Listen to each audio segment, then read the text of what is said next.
We live in a post truth era.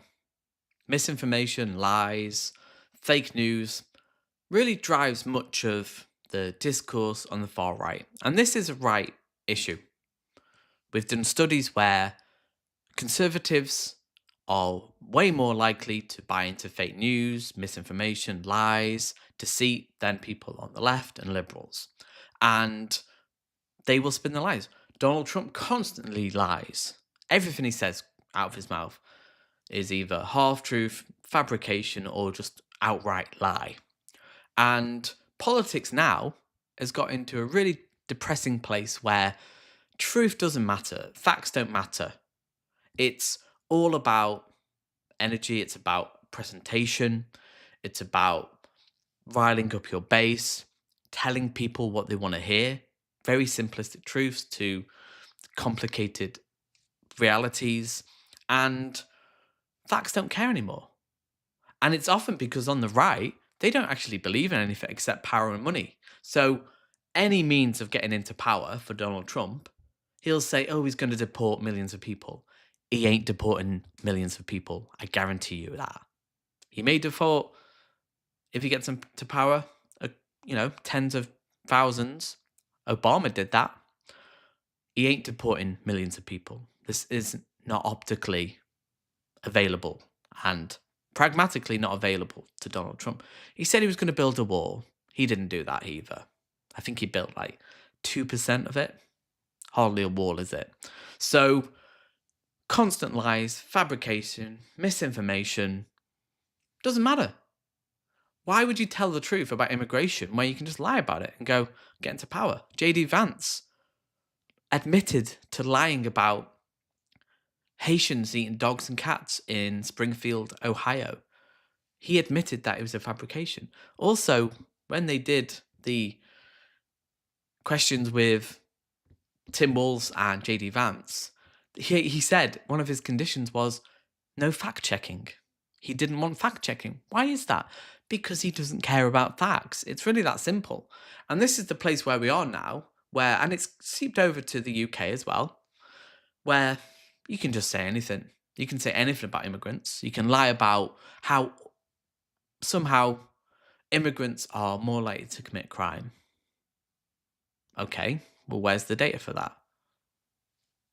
They can't have it because it's not true. It's a lie. They have to pretend and paint this image of immigrants as all criminals. They're coming over here and they're getting a free ride, even though they often aren't able to work. So they should be able to work, but we stop them from working. That's our choice. We should get them working. Why not? We benefit from their labor. So how do you deal with constant misinformation, lies, people who don't actually believe in anything? I mean, Donald Trump doesn't have any values. Nigel Farage doesn't have any values. They just want to get into power, make themselves wealthy, and they'll do whatever they need to get into power. That's it. How nihilistic is that? That's all they care about. How do you then create and cultivate an environment where you can have an honest discussion about policy and evidence-based policy and what's best for the majority, and have a serious data-driven debate about immigration? And you go, right, this is the economic argument. This is what 1/5 of the workforce. This is the tax contributions they add to the coffers, which is more than they take out. This is the social benefits and the cultural and diversity benefits of having different people here. We are a nation of immigrants. People say, what's Britishness? What's Britishness? People have been coming to the UK for thousands of years. We're a tiny little island. We've had influence from all over the world. That's what makes us British. It's not like we're this pure, untouched civilization. No, we are touched by the whole world, as strange as that may sound. So, how do you deal with this? Well, it's very difficult, because if you give someone data about, for example, like crime going down, People don't believe it. I'm having this discussion at the moment. People don't believe that crime is going down. And then I give them the date and you see this graph is going down. It's pretty steep. It's pretty clear that, and we've got evidence that there's various factors surrounding this. Lead was a big one. There is studies that do find a link between lead paint, lead-based products, and violent crime, and how we got rid of that. We made it illegal in 1992. Violent crime went down. It's not the whole story, but it's part of it. Also, it's just harder to commit crime now. And often young boys would burgle, steal cars, and that would be a gateway crime, which would lead to more crime and a compounding effect where, kind of, if you start early, you kind of go on that road where maybe you go into prison at 20, and then you're more like, I think it's 50-60% of people reoffend when they come out in that 2-year period, and you're in that cycle of crime. And that is an issue that still faces us, but it's not as worse as it was.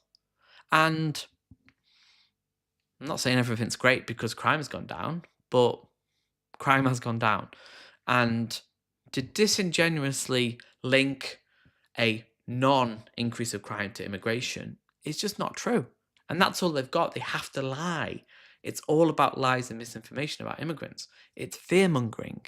It's getting that little part of the brain, the amygdala, going. Once they're firing that up, which is, again, the part of the brain based for fear, disgust, emotion, anxiety, that's bigger in conservatives.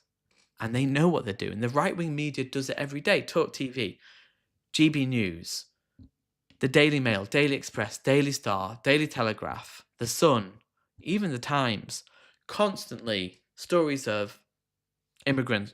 It sells. It sells papers. It gets video clicks. It makes money. It makes people a lot of money. Donald Trump is making a lot of money. Nigel Farage, Robert Jenrick, Kemi Badenoch, David Cameron, Boris Johnson. They make a lot of money by making these empty promises about immigration because we need immigration. It's a pragmatic decision. It's one of those, it's almost like saying trade. Oh, we don't need trade. Don't need trade. Don't need labor. Don't need workers. It's almost, we need it now more than ever. And that's just a pragmatic reality of birth rates declining and an aging, combined with an aging population, because that's the real crises we're going to face in the next few decades that these short-termists don't care about. They're not thinking about that. They're not thinking about a massive care crises in the next few decades. I mean, we're already facing it now. 152,000 carers.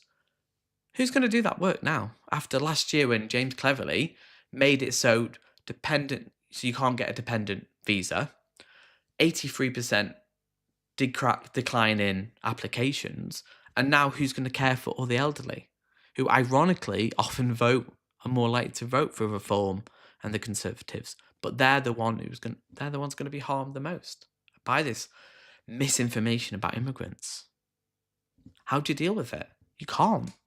I can't convince someone that they're being lied to if they believe the truth and they think that immigrants are the sole reason why the high streets are dead and all the problems are because immigration. It's immigration, it's trans people, it's lefties, it's socialists, it's wokies. No, it's not. It's the people in power. Always has been, always will be. But it's very convenient to redirect hate towards the most marginalized people. This is not a new strategy. And how do you get through to people on this? They don't want to hear it. They just don't want to hear it. Now it's more than ever. I think it's impossible to convince someone on the right that they're being lied to because they've had so much lies fed into their brain. It's a depressing state. So I'm going to have to end on a depressing note there, but that's all I have for you today. hit the like button, subscribe, and I'll see you in the next video.